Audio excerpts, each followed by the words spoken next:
Sumainyo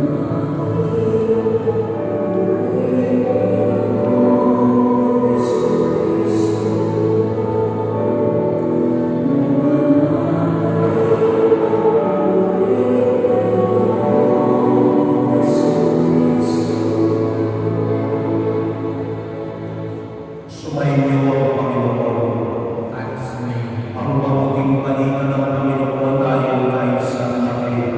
Mabuti sa iyo, Panginoon. Noong panahon niyon, lumapit si Pedro at tanong kay Jesus, Panginoon, makailan kong patatawagin ang aking kapatid na paulit-ulit na nagkakasala sa akin? Makapito ko ba? Sinagot siya ni Jesus, hindi ko sinasabing makapito, kundi 70 ulit pa nito. Sapagkat ang pag-aari ng Diyos ay tulad nito, ipinasya ng isang hari na pagbayarin ng kanyang mga lingkod na may utang sa kanya. Unang dinala sa kanya ang isang may utang na 10 milyong piso. Dahil sa wala siyang ibayad, inutos ng hari na ipagbilis siya ang kanyang asawa, mga anak, at lahat ng ari-arian upang makabayad. Naniluhod ang taong ito sa harapan ng hari at nagmakaawa.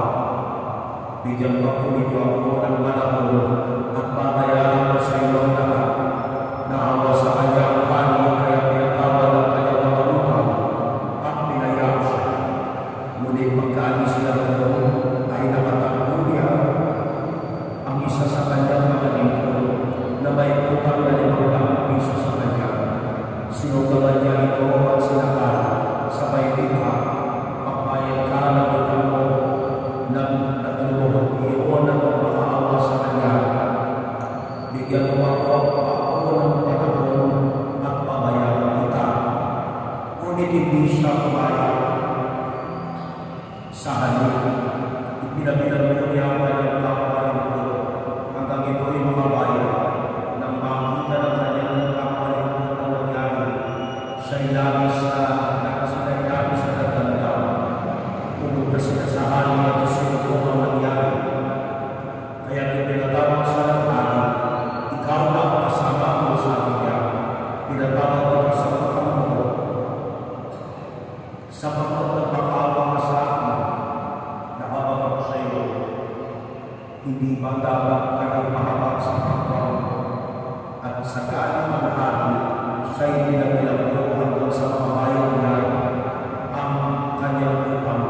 Ngayon di lang gagawin sa iyo ng aking mga kasalanan. Kung hindi ninyo gagawin papatawarin ang inyong mga kapatid. Mga kapatid, ang mabuting balita ng Panginoon. Pinupuri ka namin, Panginoong Jesucristo. Magsimula tayo lahat. Isang